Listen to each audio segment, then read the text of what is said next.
Welcome everybody to the Crimson 15 podcast. I am your host, Crimson Sin. I'm 15 PCA.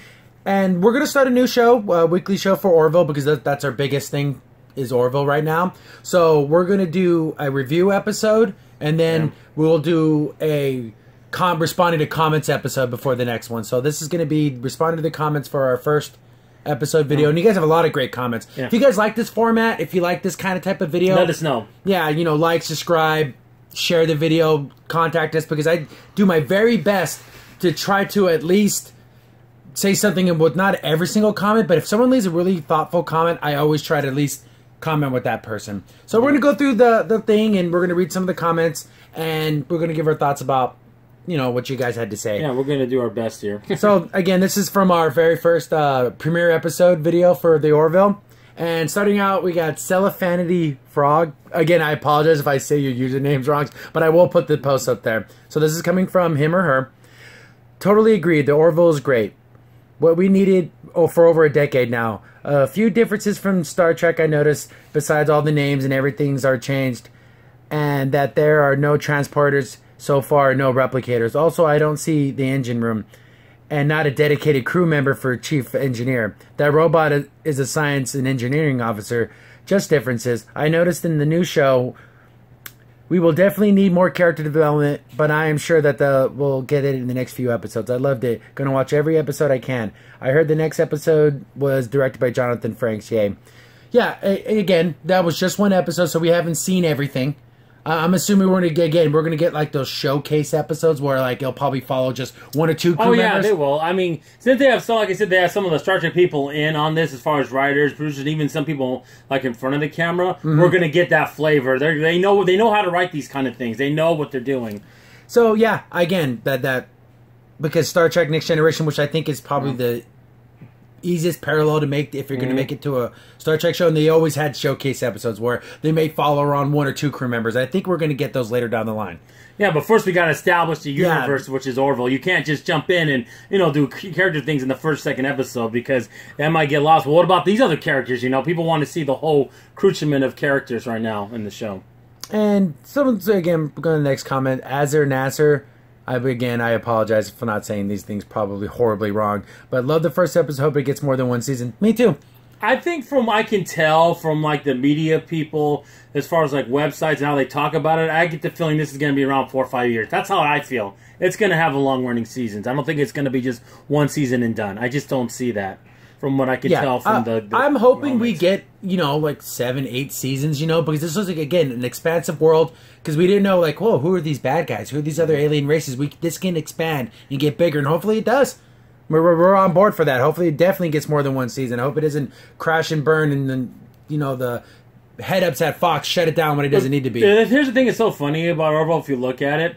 They're embracing the Star Trek mental and how it is and how it's perceived to be. They're not shying away from it. Like what Star Trek people are doing it beyond. Yeah. They're not shying away from that mantle. And that's the way to go about this shows like this. Because it's the best formula when it comes to sci-fi. It just is in outer space.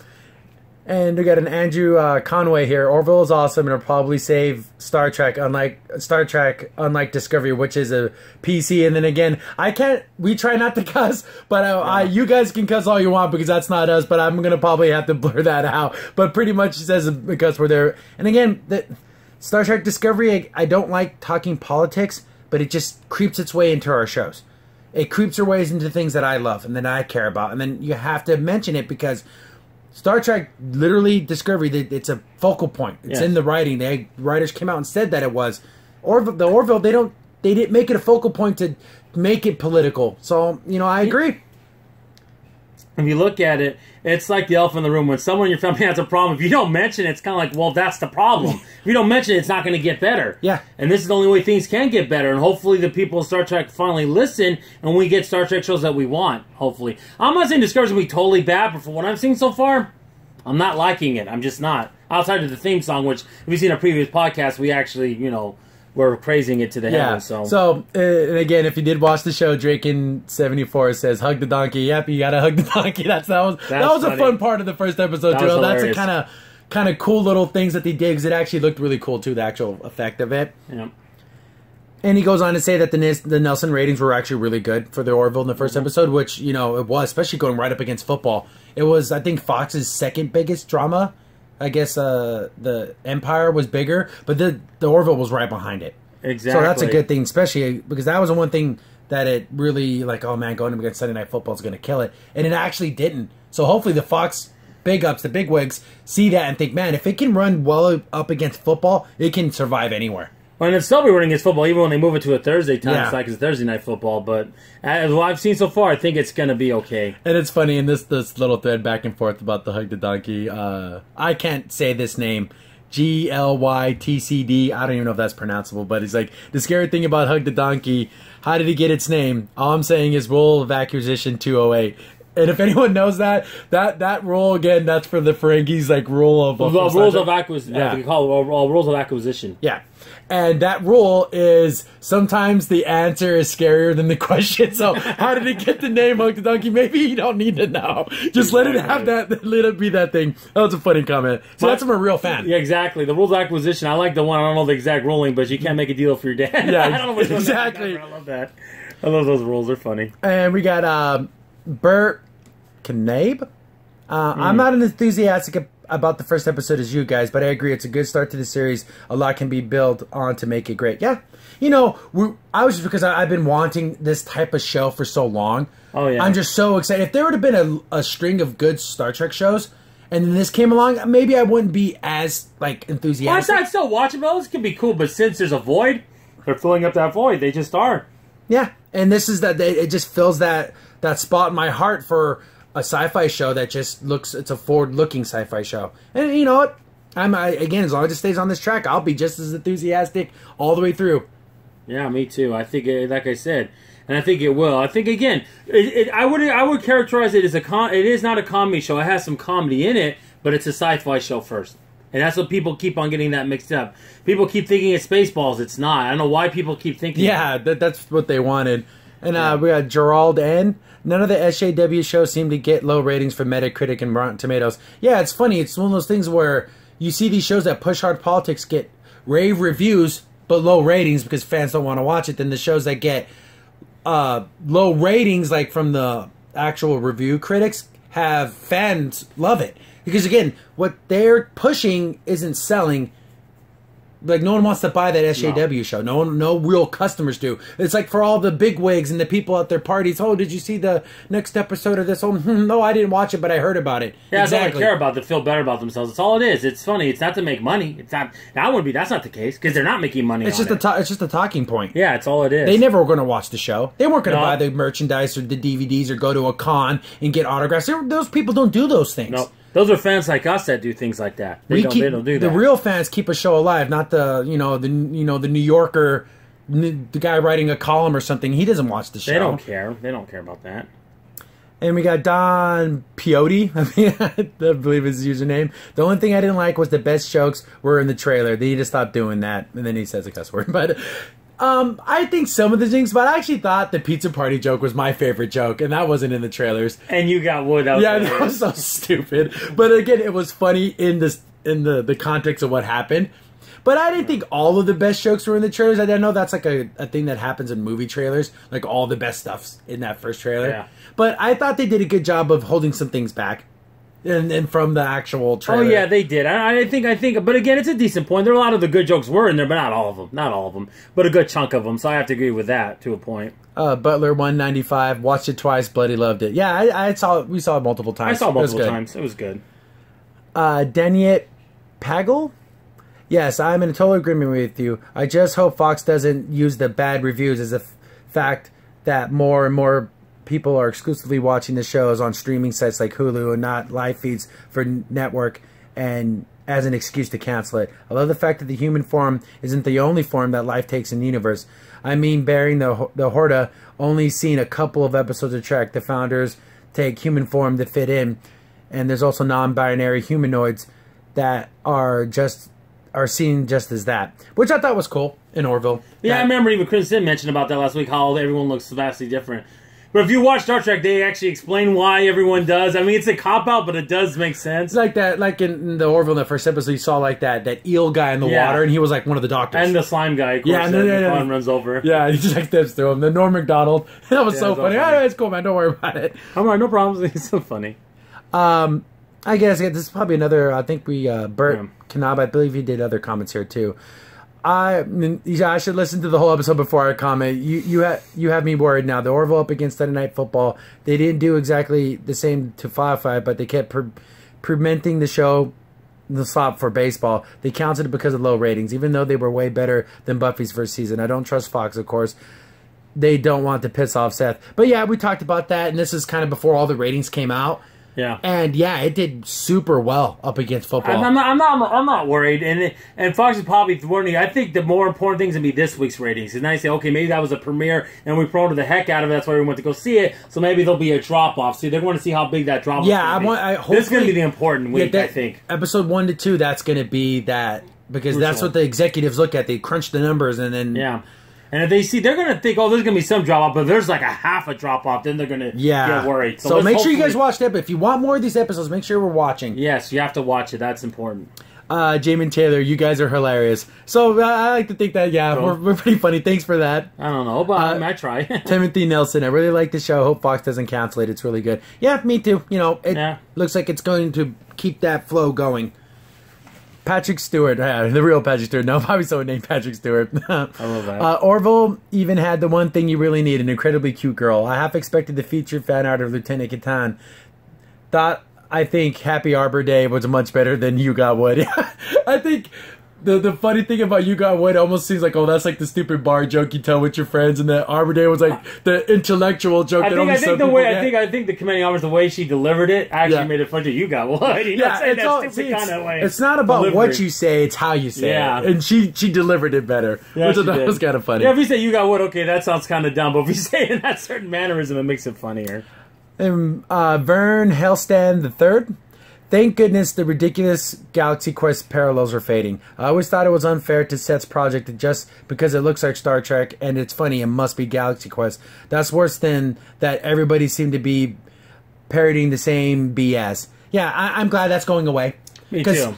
Even I thought that when I first heard about this. Yeah. But then as I saw more trailers and I read more interviews and I thought, oh, this is something more. Yeah. This isn't just, oh, Galaxy Quest, the television show. Yeah, for me, when I first heard about this, I thought it was going to be I thought it was Galaxy Quest. I'm like, Orville, until I saw the first trailer, I was really hesitant. That first trailer got me hooked. Yeah. Before all the stuff that he said, what I wanted him to say about a futuristic, sci-fi show have to do on Earth and how we've advanced and evolved, but we become a peaceful race that, want to explore. Yeah, and I'm glad that literally that parallel, that comparison, no one's making that comparison anymore. No, that's which is good. It shed that. Yeah. Which is a good thing. It literally is becoming its own thing. Exactly. And then we got kind of a long one. I cannot say your name. I apologize. Don Markgraf? After watching Orville a few times, I'm picking it apart. My impressions of the show is like, let's give it a chance. They just need the jokes to come naturally instead of forced in. Fix that and let the characters develop. Over time, you'll have a good show or better.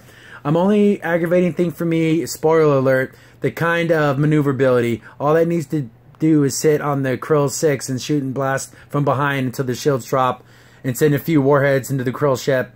Then there to be history. Yes, I know that's one of those times you got to show the audience the flash and the president's drama instead of the tactics. I will give the designer who designed the ship a huge credit for including something that most people will not see or know what they are. They included the red and green navigation lights on the sides of the ship, which I thought was cool and a nod to aviation. I'm sure the only aviation enthusiast ones who know that are probably crack a smile and did know what they were. Now they need to start their beacon light before starting their engine and turn on the strobes once they have already left from space dock. That's some very technical stuff.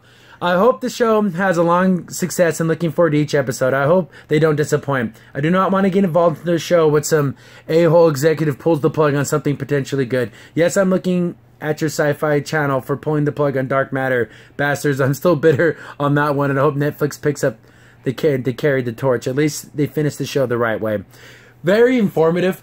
And even I didn't even pick up on that kind of stuff. That's very technical. I never would have got all that. That goes to show you that the people who made the models and who are shooting and doing the graphic stuff, they actually care.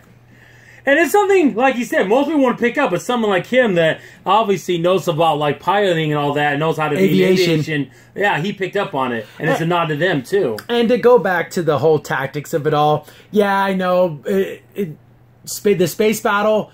It's again, why don't they do this X, Y, and Z? They were trying to show because they were trying to escape from that thing, so they want to kind of more focus on that. Well, it's got to be action. Yeah. They're going to action it up a little bit. So I understand. I do carry your sentiment on that they needed.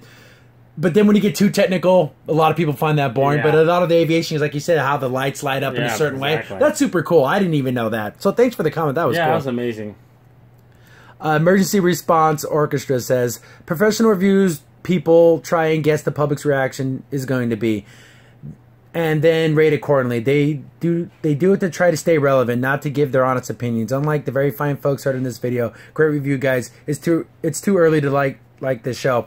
Well, I liked the first episode, and again, it's not the whole season, because what if it has a great first episode and terrible everything exactly else? But I can only go from what I've seen and how I feel at that moment. Yep. And that's how we do our reviews and our reactions. But yeah, going back to your previous point about reviews, it almost feels like, oh, everyone else is saying it's kind of bad, I better say it too. Yeah, they're jumping on the bandwagon, but that's how people are, though. You want to be part of the crowd too. That's that mentality too. And then also people listen to their favorite YouTubers. I know I'm on YouTube saying this. It's kind of funny. Say, well, they're saying hit X, Y, and Z, so I better say it. That's why I don't watch someone's review of something until I already do my own. So because I don't want anyone else's to influence my opinion. I don't like. Yeah, and we try to make sure that we don't do that. We won't be influenced by anyone unless someone's reading something I'll never review. Then it's fine. Yeah, because I'm never going to talk about it. But besides that, I try not to get influenced by. And you know how you the next comment, Bert Knob said that character is Firestorm. The one, remember you said that one guy was in Legends of Tomorrow. Yeah. Yeah. So the character was right there. Yeah. So you're right about that one. Cool.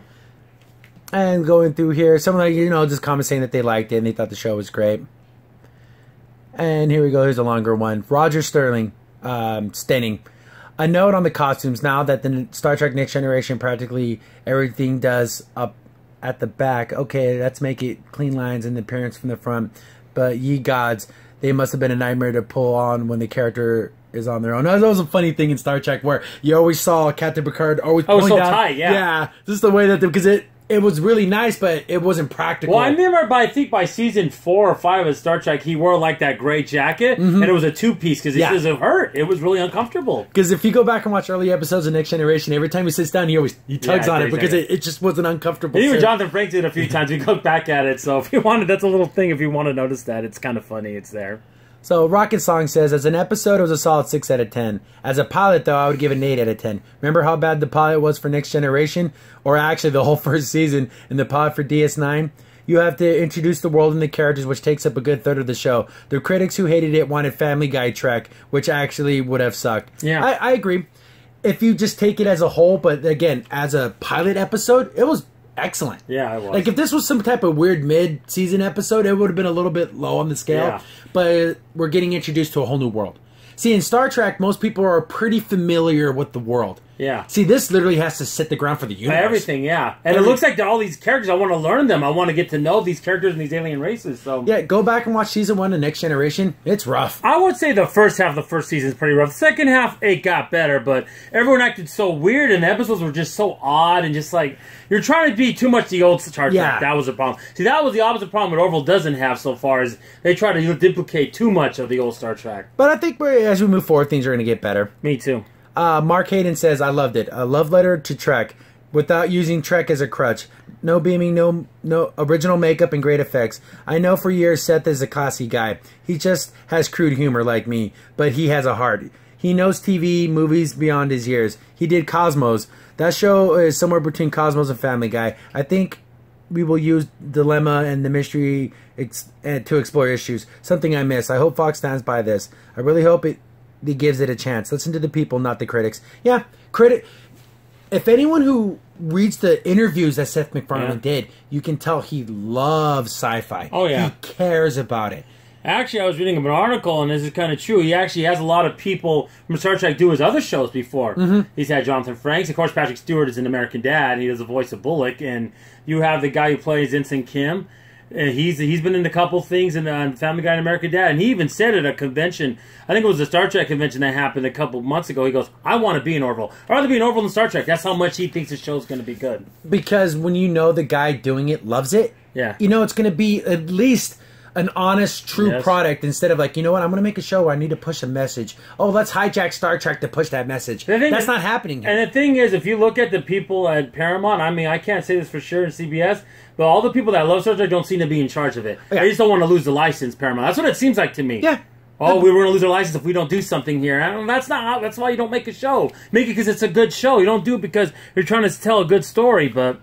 Brand says, the problem I had with the episode is that I saw it all before. In the trailer, nothing surprising in it. I liked it, but I would hold my judgment to the next one. Okay. Well, I can give you that. It was nothing super crazy surprising, but again, it's a pilot episode. You can't go too crazy. Yeah, exactly, because then people are like, is this how the show's going to be? You don't want to fall into that trap. You want to tell a good story that has a good base. And battery, but he spelt it with like leet speak. The critics are feminist, ideological Puritans. They hate Seth MacFarlane because 1, he's a straight white male. 2, he makes jokes, and feminists don't have a sense of humor unless you're talking about cutting off a man's. I cut out the last one. Okay, that's very good to CW, which I don't mind, but here's the thing though. But it would explain a lot of the hate. Yeah, it really would. I agree. with that. Jonathan Earl. The Orville is a far better sci-fi show than most of the shows today.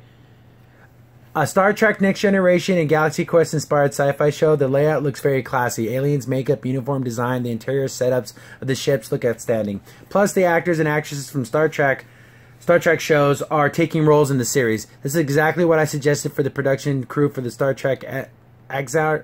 That was a fan-made thing they should have done when they were sued by CBS and Paramount. The show is similar to Star Trek, but it has no connections to it.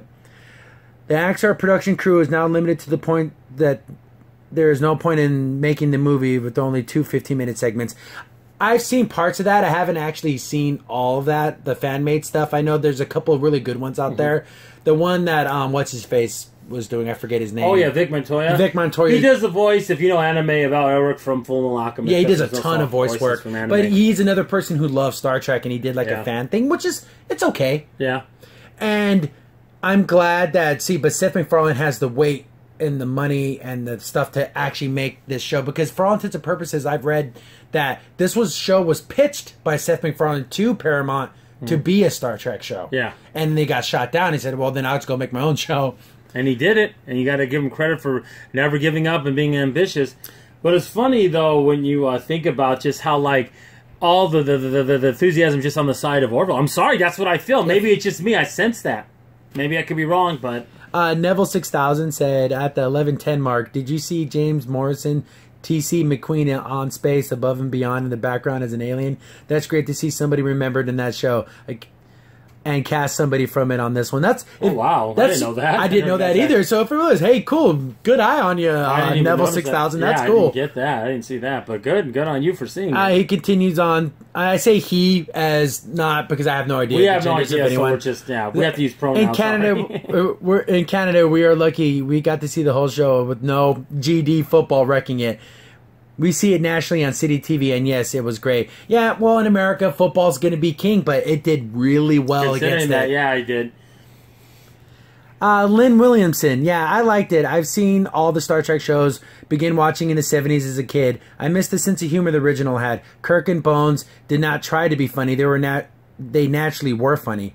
They seemed real. Bones always argued with Spock. I missed the light humor. After the first few Star Trek shows, rarely, if ever, it made me laugh. Orville made me laugh, especially when the guy drinking the soda on the bridge. In life, if a situation is not tense, the crew on the ship do joke with each other and make the job more fun. They stash their drink in some special corner and take a sip every now and then. I thought that was funny too, because he mentioned it, and then you see it later on. He actually has like his little cup and he's all sipping. I know we mentioned before, but when he first introduced to him, when he's trying to get the evaluation of his senior staff, what's going on, man? I just love that. It was such like a normal dude. Hey, man, what's up? What's up? And again, like you said, the humor. The last couple Star Trek iterations, the humor's pretty much all gone. No, you got humorous episodes, but it was never like part of the show. I'm kind of glad that we're starting to get in here because it was a super good dynamic in the original show. Oh yeah, I think I've said this my whole life, but I think it's true. If you look at Kirk, Spock, and Bones, this that dynamic. Take Me Out of Star Trek is amazing. It's an amazing trio dynamic of character development, just in any show.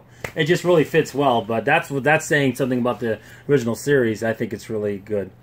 Sailor Boy Choice 1. It was not a live-action space-based version of Family Guy or Galaxy Quest whip-off. Which I'm very glad. No diss towards Family Guy or Galaxy Quest. Seth seems to be letting the humor come at a slower pace and can be done within an hour to work with. I think the show is really well done. Yeah, I'm glad it's breaking out of that shell. Yeah. There was the preconceptions, and that first episode literally just smashed all those preconceptions. I think if McFarlane could have his way again, I don't think he would have shot the first trailer the way he did with all the jokes in it, because that made it sound like that's what it was. But I think maybe Fox was probably pushing that more than he was, I guarantee it. I mean, I don't know that for a fact, but that's just my opinion. Here we go, looking at some, again, just a lot of comments of people just saying they really like the show. Let's see, Wilford Hancock. My prediction is Star Trek Discovery will bomb. What I saw isn't worth my money to watch this version of Star Trek. Too much political SJW implications in it, in my honest opinion. I saw the Orville, and I hope to see 7 or more seasons, which such a relief Seth decided to do this show. Seth is an avid Star Trek fan, and the last 3 Star Trek movies actually made him do this, if I'm right. He wasn't happy with the direction the Star Trek movies went, so he came up with the Orville. Happy Arbor Day.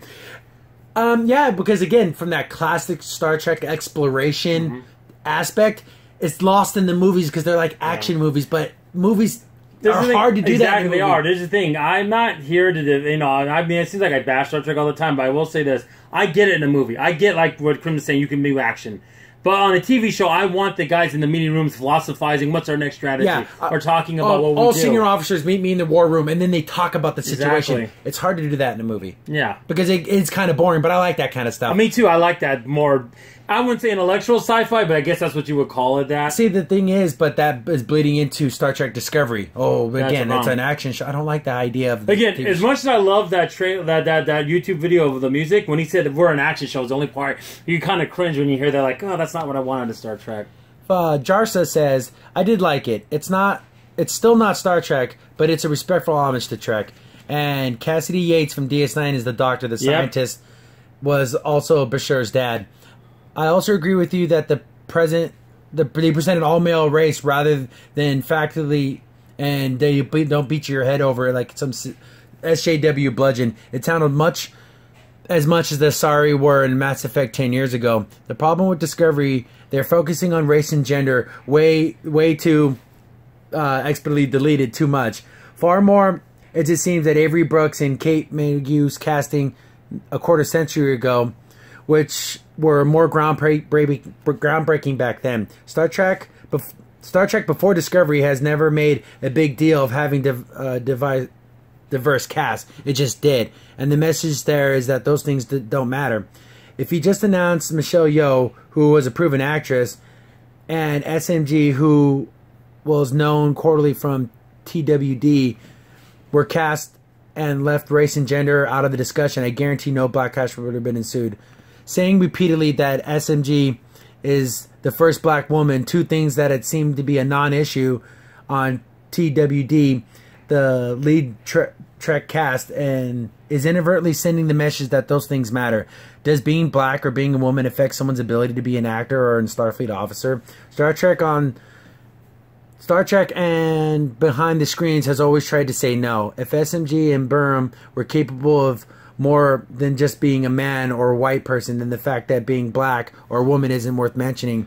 Those things are only the big deal if they are disadvantaging to overcome. Like Gordy Ling blind, a legitimate disability to overcome and achieve in spite of.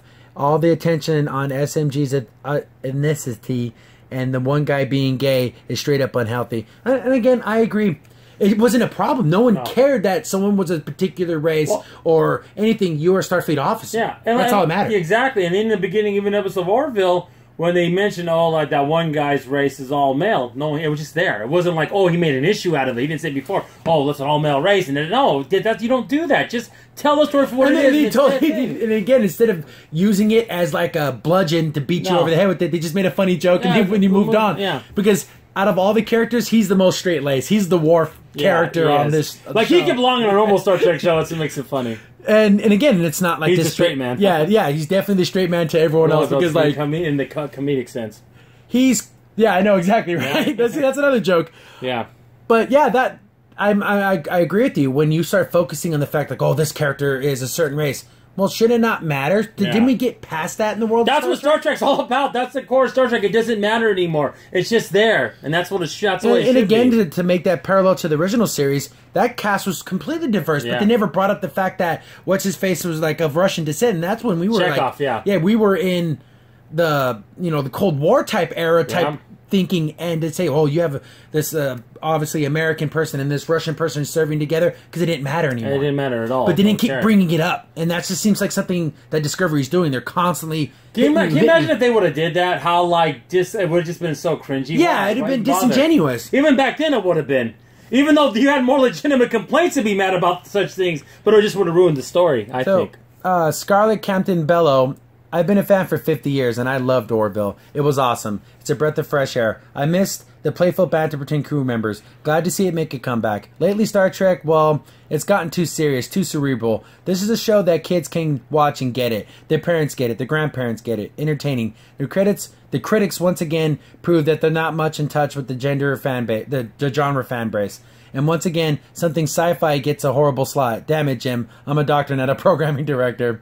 All the fans who have been wanting a fresh new show, a fresh new ship, a fresh new storyline, this is the show to watch. I agree. 100% agree with you. Yeah, I can't disagree with that. I think. And Scarlett, you got me beat on the 50 years of a fan. And this is the real fans of Star Trek who've been watching it their whole lives. Love the Orville. I never watched it in the 60s. I wasn't around then. I was born in 75, but I did watch it on the rerun, so yeah, with my dad. So I could definitely sympathize how I've been a longtime fan. And see, longtime fans I think overall longtime fans are going to like this show. Yeah. I guarantee they will. I don't think they're going to have any problems if you're a fan of sci-fi in general, and you're an actual real fan, not some fairway fan that I'm totally into the sci-fi and you're not, because you watched one Star Wars movie, or you watched the import of DS9, which is good, but it's more to it than that. If you're the real fans have been around for a long time, like this show. FD Mackey says, excellent review. I like you guys. My wife and I are very impressed with your first episode of the Orville and looking forward to more. Mr. McFarlane supposedly approached CBS with a version of the Orville as a Star Trek series, but it, like several others, were rejected for the favor of the dark and gritty Star Trek Discovery. That looks so much like a failed JJ verse movie as a prequel to them rather than a pre-existing Star Trek show or movie series. The trailers for Star Trek Discovery have been so depressing, we made a decision early on to take a pass on it, as we refuse to pay for something that looks that bad. And by the way, I'm a lifelong Cowboys fan, and I'm looking forward to the Orville so much, I forgot about the game to an extent, and took you to remind me that it was on the same night as the Orville. Oh well, maybe next year.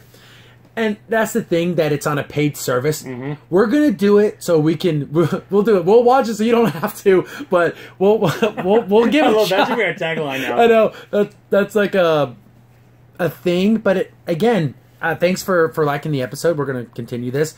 But yeah, the J.J. Abrams movies seem to have a big influence on the TV series, and I kind of didn't want that to happen, and it looks like it's happening. Yeah, it is. Oh man! Again, that's what I said. I always preface this, much like the movies, long as it doesn't bleed into the TV shows. And unfortunately, that's what happened. So that's what it looks like.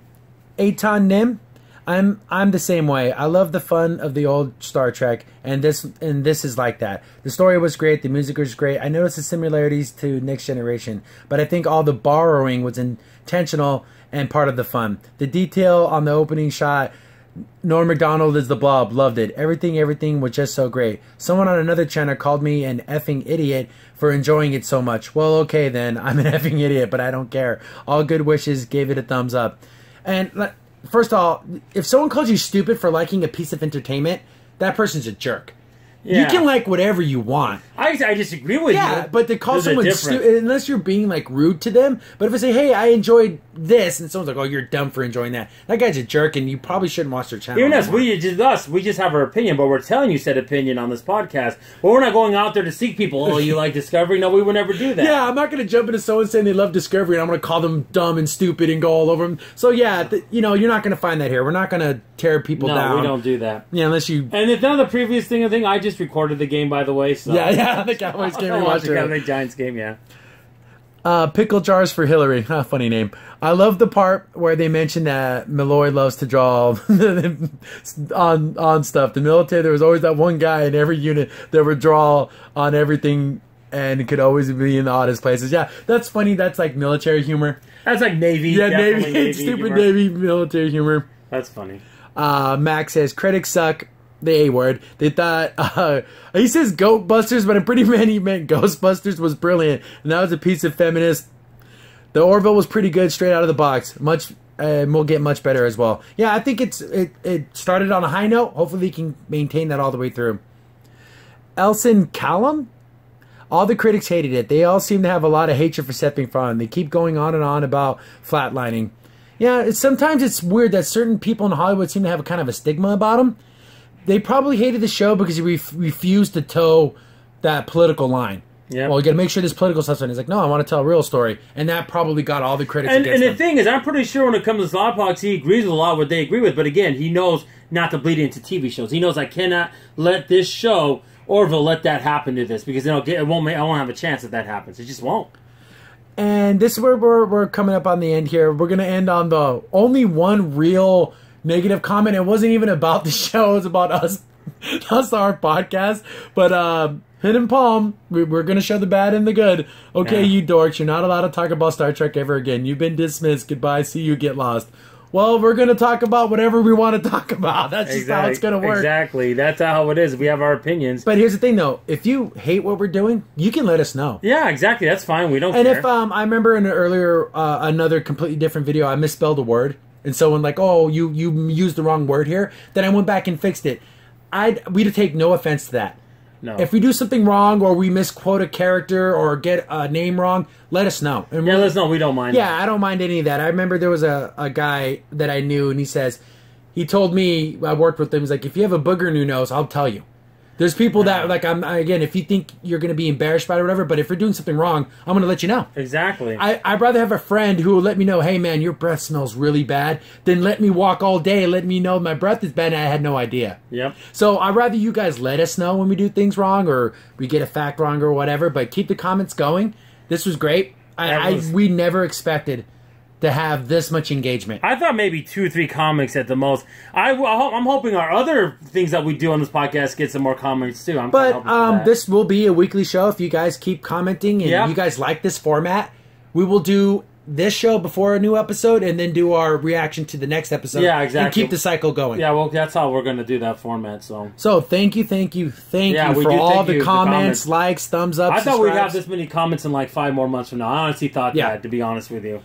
And with I think we were definitely over 1,000 views on this. I am astounded. I know that's like nothing in the grand scheme of YouTubers, but for people just talking about the things that they like, it means a lot to us. Yeah. Every comment means even the negative comment, it means a lot to us. And we're just a couple of what I would consider dorky guys that want fans that like to talk about things. And we don't have a script, none of that. We just go out there and tell our feelings. When we shoot fire from the hip, we call them as we see them, we get things wrong, we get things right. But you know what? We're going to be as open, as honest as you possibly can be. We definitely are going to do that. So, if you guys, again, if you like this format, this setup, let us know.